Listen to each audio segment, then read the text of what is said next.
colleagues from the IT industry, which is really a sunrise industry, but going through a lot of changes.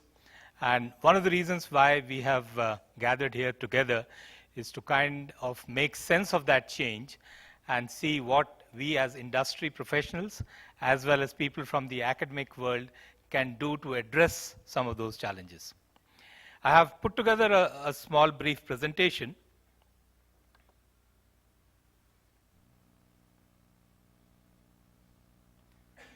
Have you changed it? Sorry. Information technology or computer science and engineering, as they are usually flipped over, the changing business imperatives in IT are there for all of us to see. And developing a domain innovation is something that UPS has pioneered in this industry. And as Alka said, one of the key criticisms for any academic institution has been that they are always ivory towers who don't go out and reach out to industry. We were amongst the pioneers who said we need to break this cycle and work closely with the industry. So we started off with these HR roundtables where we address industry-specific issues. The first one we started off about 13 years ago in Mumbai for the oil and gas sector, because if you see UPS, we focus on domains of energy, infrastructure, and transportation, and IT we consider as part of the soft infrastructure. That was followed up by the power sector, which happens in October in Delhi every year, and the youngest one in that group prior to the IT one was in the aerospace sector, because that's another sector that's growing in a big way. And today we are starting the first session for the HR roundtable in IT in the beautiful city of Hyderabad. I think this will be the first of many more to come. The objective of these sessions is to really understand what the key concerns of the industry are and how can we weave this into the academic curriculum, because at the end of the day, our outputs are inputs for the industry.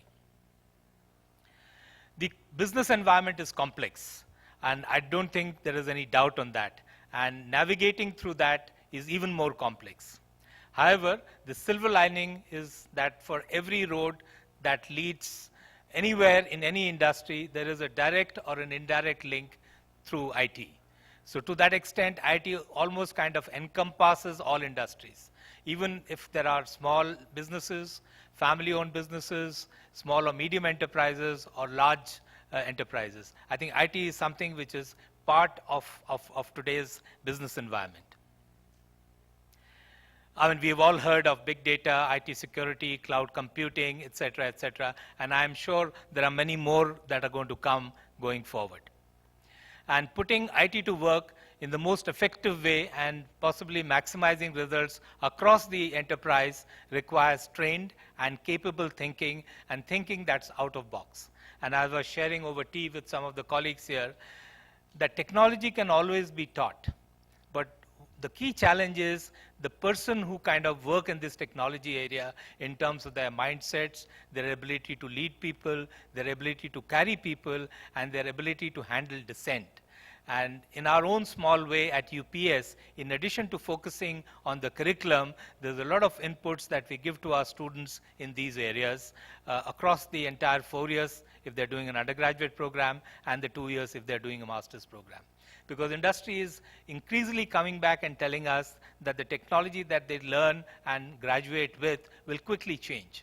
And therefore, you need to put these core values inside these youngsters so that when they come to the working world, they are fully prepared. Because I don't think industry has patience to kind of change mindsets and attitudes, because that's far too difficult to do. And therefore, let's try and identify and change some of those mindsets while they are in their formative years.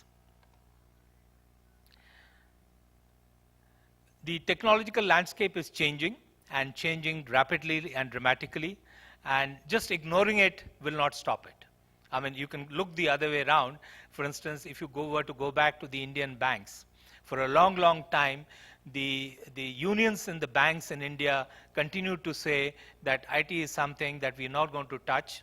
Everything needs to be manual, otherwise it will lead to a huge manpower turnover and people will lose jobs. Today, if you talk to banks, they are struggling to find good people who can come and contribute in spite of significant levels of automation across these banks.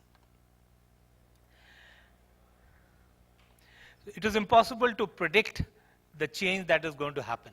So if one were to go back 20 years, who expected that there will be a billion mobile handsets? Who expected that there will be close to about 25–30% households who will have broadband? And that's going to change. The other day, somebody told me a very interesting story of fishermen in Kerala who go out to fish.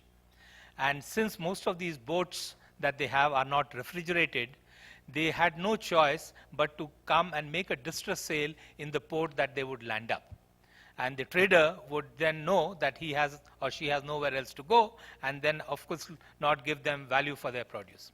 Today, what they do is, when they are a couple of kilometers away, they call up 3 or 4 markets in which they could sell their produce. And based on the market that's going to give them the best price, they just divert their boats to those markets. It's a very simple way of using technology, which is primarily fundamental mobile technology, for helping the farmer get value for his goods and services.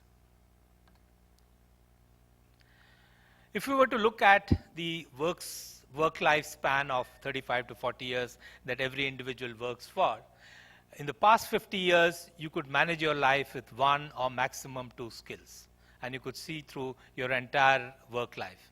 But research is now showing that in a working adult's life, there will be at least 6 to 7 unique skill sets that you need to pick up in your lifespan of 35 to 40 years of your work life. And these could be more.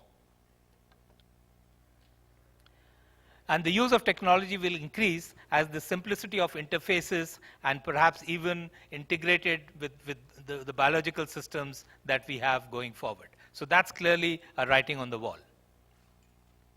Considering that many of the new skills have not yet been invented, what can universities like us do? What they can do, in my view, is to ensure that we produce graduates with the ability to pick up new skills and new technology while they are working, as they go along in their careers. So if we are able to build a group of people while they are graduating, the ability to learn, the ability to pick up new technologies, I think we would have contributed to this space in a big way.